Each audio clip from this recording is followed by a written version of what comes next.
যেই সবাই ঘুমিয়ে গেছে তখন চুপি চুপি কালো শিয়াল ঘরের মধ্যে ঢোকে আর এক এক করে ছানাগুলোকে বস্তার মধ্যে ভরছিল আর ছানাগুলো চিৎকার করছিল। চানাপুর নামে একটা ছোট্ট গ্রাম, সেখানে সবাই একই সাথে তাদের বাচ্চা কাচ্চা নিয়ে বসবাস করে। এ টুনি, সে সব জীবজন্তুদের লালন পালন করে। এ খুবই বদমাশ, সে সব জীবজন্তুদের ভয় দেখায় কারণ সে হলো এই গ্রামের সর্দার। তার নাম হলু। সে নিজেকে বড় হুনু ভাবে, সে ভাবে ও যা বলবে সবাই সেইটা করবে, কিন্তু গ্রামে সবাই তাকে পছন্দ করে না। রাত হতেই হঠাৎ করে মুরগির ছানা পাওয়া যাচ্ছে না। তখন মুরগির ছানার মা জোরে জোরে চিৎকার করতে থাকে। সেইটা শুনে টুনি বাইরে বেরিয়ে আসে আর বলে, কি হয়েছে, তুমি চিৎকার কেন করছো? তখন মুরগির ছানার মা বলে, আমার ছানাগুলোকে পাওয়া যাচ্ছে না, কে যেন চুরি করে নিয়ে গেছে। তখন টুনি বলল, চলো আমরা সবাই সর্দারের কাছে যাই, তাকে গিয়ে বলি তোমার ছানা চুরি হয়ে গেছে। তখন সবাই সর্দারের বাড়ির সামনে আসে আর তার ঘরের দরজা ঠক ঠক করে, কিন্তু সর্দার তো ঘুমাচ্ছে। অনেকক্ষণ দরজা ঠোকার পর সর্দার বাইরে আসে আর জিজ্ঞাসা করে, কি হয়েছে, তোমরা সবাই এত রাতে আমাকে জ্বালাতন করছো কেন?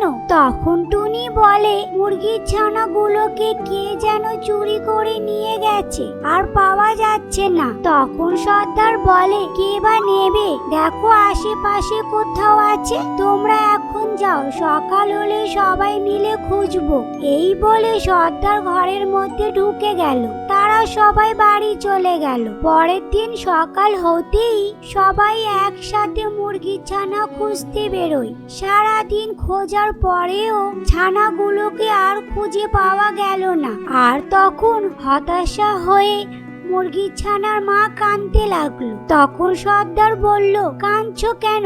ছানাগুলো চুরি হয়েছে তো কি হয়েছে, ফের ডিম পারো, ফের ছানা হয়ে যাবে, এতে কান্নার কি আছে? তখন মুরগির ছানার মা রেগে গিয়ে সর্দারকে কামড়াতে থাকে। তারপর সর্দার তাকে রেগে গিয়ে ঘরের মধ্যে ঢুকিয়ে তালা মেরে দেয় আর সবাইকে বলে, একে যেন বাইরে কেউ না বার করে বলে সেখান থেকে চলে যায়। রাত হতেই যখন দেখে সবাই ঘুমিয়ে পড়েছে, তখন চুপি চুপি সর্দার কালো শিয়ালের কাছে গিয়ে বলে, আমার ওখানে অনেকগুলো ছাগল ছানা আছে, সেইগুলো তুমি চুরি করে নিয়ে যাও আর বদলে আমাকে কিছু দিতে হবে। সেইটা শুনে কালো শিয়ালের খুব লোভ হয় কচি কচি ছাগল ছানাগুলোকে খাবার। তখন কালো শিয়াল সর্দারকে টাকা দিল আর বলল, আজ রাতে কাজটা সেরে ফেলবো। তারপর রাত্রে কালো শিয়াল অপেক্ষা করছে সবাই ঘুমিয়ে যাওয়া। যেই সবাই ঘুমিয়ে গেছে তখন চুপি চুপি কালো শিয়াল ঘরের মধ্যে ঢোকে আর এক এক করে ছানাগুলোকে বস্তার মধ্যে ভরছিল আর ছানাগুলো চিৎকার করছিল। তখন টুনি চিৎকার শুনে বাইরে বেরিয়ে এসে দেখে তার একটাও ছানা নেই, কেউ যেন তার ছানাগুলো নিয়ে যাচ্ছে। তখন সে চিৎকার করতে লাগলো আর তার পেছন পেছন দৌড়াতে থাকে।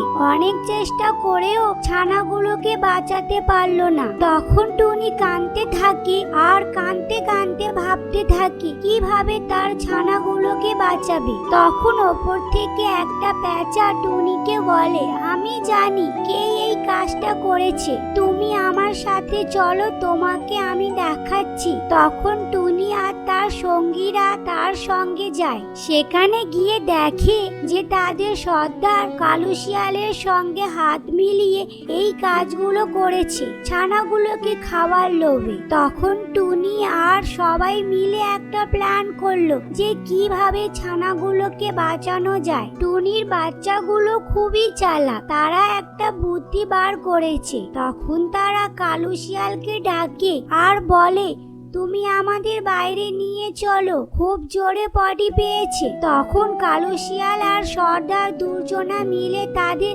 বাইরে গাছের তলায় নিয়ে গেল।